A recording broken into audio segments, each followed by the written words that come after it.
তো gear liver, এখানে 6টা অপশন আছে। পিতে পার্কিং, আরতে রিভার্স, এনতে নিউট্রাল, ডি ফর ড্রাইভ, টুতে টু হুইল মানে সামনে 2 চাকা অধিক শক্তি। এটা মূলত ভাঙ্গাচোরা রাস্তায় চলার ক্ষেত্রে এটা ব্যবহার করা হয়। এলটা মূলত এর ক্ষেত্রে ব্যবহার করা হয়। এনটা কখন ইউজ করব আমরা?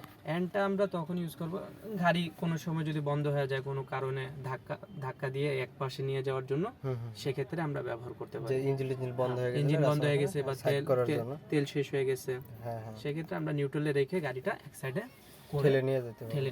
আচ্ছা, এই বাটনটার কাজ কি? আর এই যে বাটনটা, এটা হচ্ছে মূলত সেফটি লক। এটা হচ্ছে মোটরযানের কোথাও যদি আমাদের বৈদ্যুতিক কারণ বা বিভিন্ন কোনো সমস্যার কারণে যখন বন্ধ হয়ে যায়, আর ওই অবস্থায় যদি পার্কিংয়ে থাকে, সেক্ষেত্রে তো নিউট্রাল আনা হয় মানে সম্ভব হয় না। সেই ক্ষেত্রে আমরা এই সেফটি লকটা বাটনটা টিপ দিয়ে প্রেস করে এটা টান দিতে হবে, এভাবে টান দিয়ে। তাছাড়া কিন্তু আপনার গিয়ার এখানে যদি থাকে, আপনার ইঞ্জিন যদি বন্ধ থাকে, এটা গিয়ার জীবনে আসবে না। এখানে লক রয়েছে, দেখছেন, আসে না। যখন এই বাটনটা আপনি চাপ দিবেন, তখনই আপনার গিয়ারটা আপ ডাউন করবে। এটা আপনার কাজ করতে হবে যখন আপনার গাড়ির ইঞ্জিন বন্ধ থাকবে তখন।